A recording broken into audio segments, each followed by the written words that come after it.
Raj, Kate, and Loyd here. Hello.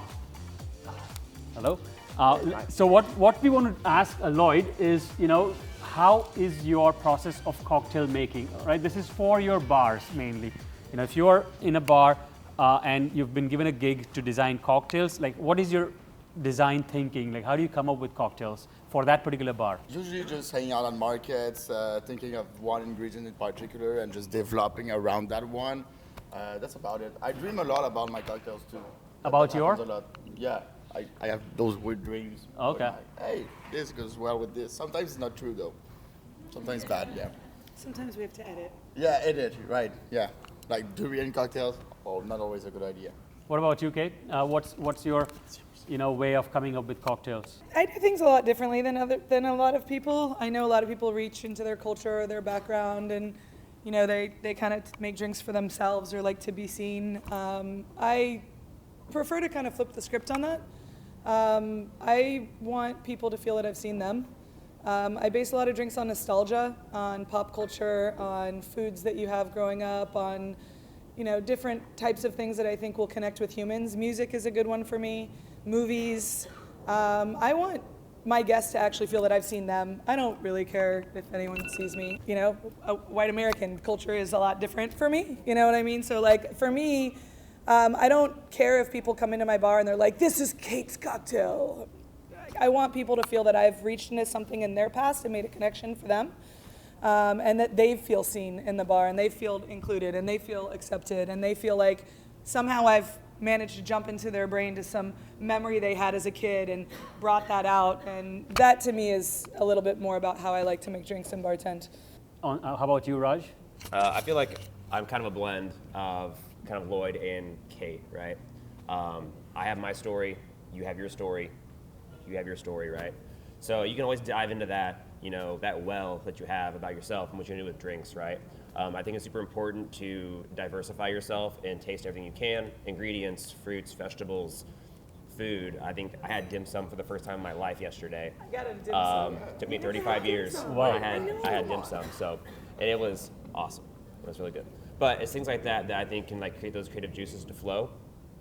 So often I feel like as bartenders we get locked into this box of, hey, we have to work with this supplier only. We only work with Southern Glaziers or Joe Bros or whatever, or we're sponsored by this brand a lot, so we have to use all Diageo. Screw all that.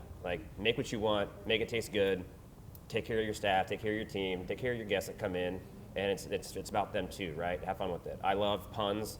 I have the worst dad jokes around, and I love puns, even though my partner hates them. She thinks puns are the worst type of humor out there, but I'll just have a funny pun, and I'm making that into a drink. I don't care what it's going to be in it or what's going to be in it. I just make it, right? And then you do your R&D and you figure it out. And then you do the nitty gritty as a bar owner or as an operator. You figure out your costs, your margins, or whatever. Figure out what you can make on it. Cool. At the end of the day, it's about making a good drink, right? When you come to my bar, people are always like, I'm going to curl my nose up for a Tito's and soda. I don't care. You want a Tito's and soda? I'll make you the best Tito's and soda you've ever had. Mm-hmm. And that's what it's all about. It's not about what you like or what your flavors are. It's just about making good drinks, taking care of people. I tell people all the time, even being on a show about drinks, hospitality is what I love the best about what I do. It's about taking care of people, taking care of my team, my staff, making sure they're taken care of. But it's it doesn't matter what liquid you put into a cup, if it's unbalanced or balanced. It doesn't really matter at that point. If you're not taking care of them, what's the point even being there, right? So I love going into a bar and being I know exactly the experience I'm going to have in the first 20 seconds of being at the bar rail. Luckily, we've been hanging around San Francisco the last day or two and bopped around and saw some cool places, and we had some great times. So really, it's about taking your ideas and making them work for you, right? I love tying into pop culture and music and movies. I was an '80s baby, so I have all that weird, stupid nostalgia stuff going on in my life. So I love pulling off of that.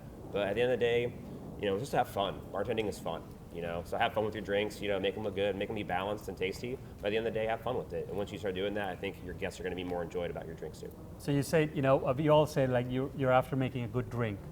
How do you evaluate a good drink, right? That's based on the consumer, right? Their feedback, their body reaction, their speed of drinking. Throw me some ways that you're observing that that you did a good job there. Well, first of all, I guess the most important part of bartending is the feedback, is to come and ask the people, is the communication with the clientele. that's when you mostly So you know. do ask, like, how is it? Yeah, it's quite important to know if, hey, do you like your cocktail? Is it nice? What do you like about it? Talk about it. You think know? people tell you the honest thing? Yeah, I hope so.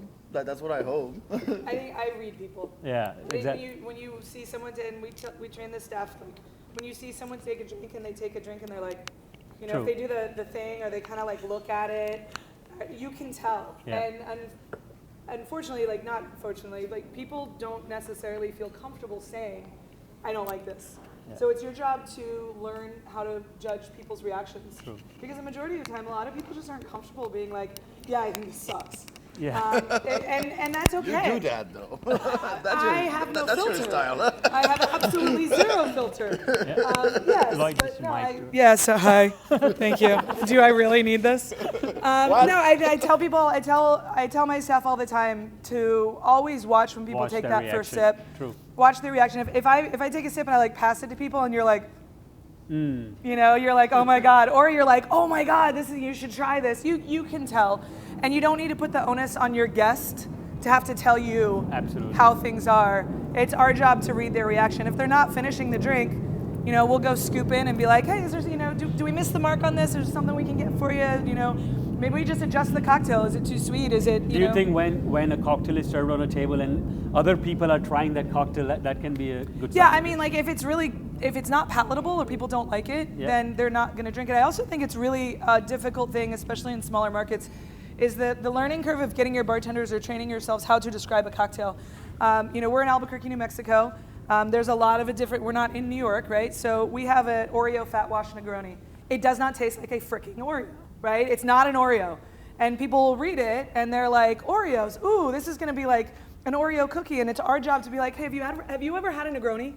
Because if you've never had a Negroni, this might not be your favorite drink. It's bitter, it's booze forward, it doesn't read like an Oreo. So I think it's important to really like understand and educate and kind of read people and be like, okay, are you gonna enjoy this? Can I steer you in a different direction? Can I show you something else? And to know your market. As someone who's consulted all over the country, everyone has different sugar levels, everyone has different palates. Your culture influences your spice threshold. Gender has a lot to do with it, age, palate fatigue. The older you get, the less you smell. Being to understand the difference in balance and sugar. Those are all the fundamentals of making good cocktails. But the thing that sucks is that taste is subjective. Taste is subjective no matter what. So it doesn't matter if you love the cocktail. The person you're serving to might have a completely different background from you, might not eat spicy things, might be, you know, from a different country that didn't experience these flavors. They might not like it. Cool. So you have to be able to kind of like hope that you can read people. On elevating the bar experience, right? What kind of things do you do immediately? Let's say if you had to next month, let's elevate. Let's create something where we can increase our pricing by 10%. Obviously, you got to create a better experience. So what would you do? So this is a big thing after Drink Masters because everyone like comes into the bar and they're like, oh my God, can I get some caviar? And you're like, no. Like, I want the thing with the smoke and the big plate. Like, no. You know, we don't do those things. Those, you know, like the drinks like that are, you know, you'd have to $30, $40. They're time consuming, they're wasteful. But everyone wants a show. And I tell people all the time, what's in the glass is great, and keep it in the, I don't do the whole thing, but really garnishes are the way that you can elevate your cocktails in a special way. Start following pastry chefs, start looking into techniques and things like that, but like twirls and sugars and, I mean, we have a cotton candy machine and things like that where you can think outside the box, but Instagram is a big thing and we all know it, and it's, you know, somewhat unfortunate that people want Instagram-worthy cocktails, but you can get a lot of travel out of your garnishes without having to spend a lot of money. What about you, Raj? What's your way of elevating? So I've done a few different things in the past where I try to take most of my drinks to like the three-dimensional level, right? It's not about the liquid in the glass. It's about, you know, the sights, the smells, the aromas, things like that. So a lot of people love using smoke as a technique. A lot of people use things like, you know, fun garnishes, twirls are great, and all of that stuff. But I feel like depending on the bar you work at and what you're allowed to get away with, you know, the sky's kind of the limit of what you can do to engage a guest. I think it's important to, you know, have good glassware, use good ice. That really like provides a value to the consumer and your guest, saying, hey, this is a good drink. You know, even if it's just a vodka soda, it's got a nice clear ice cube in there, and they can't even see it. that's pretty cool. You can justify a lot just based on those little things you can do. I'm not the most creative person when it comes to garnishes. I've worked at plenty of bars where it's just like a limeade or a dehydrated lemon wheel, and you call it a day and you just send it out, right? But I think, kind of to Kate's point, if you have a good food program at your bar, or I have some, foodie friends like chefs or whatever, talk to them, learn some techniques, learn how to make some cool things out of fruits and vegetables that you can make look really pretty in a glass or around the rim. It's always great. I like having fun at my bar, I like having a show. And when you can put a cocktail in a wooden box and then light some oak leaves on fire you pull out of your backyard the day before, and then you light it on fire and bring it to the table and they open the box, it's like a big plume of smoke and it smells like fall and Christmas. That's cool, it's simple, but to me, it really invokes a lot of special meaning. I love the holidays, I love fall, and just those things are very reminiscent of those times, and it means different things for different people. So I think when you can just, keep it simple, can still achieve a lot of cool things, because Kate's right, we don't have all these fun, cool gadgets and flavor blasters, just sitting around. It's just, it's just not what it's really all about all the time, right? I wish I had an endless budget where I could buy the coolest freaking glassware out there and make great drinks in it. But at the same time, if you put a crappy drink into a beautiful glass, you're kind of missing the point. It's all about the drink, right? So I just say get creative and have fun with it. Instagram's cool. At the end of the day, it's about, your staff need to know how to talk about this drink, as far as what it goes to.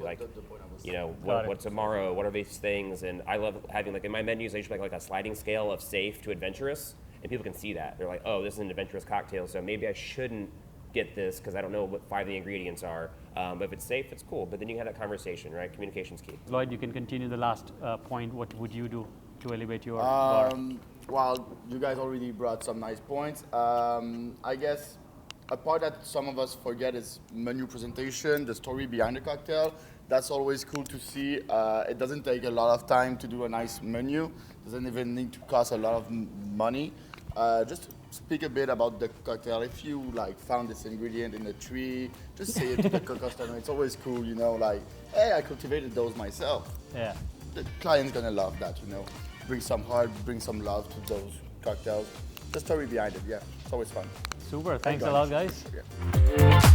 Yeah.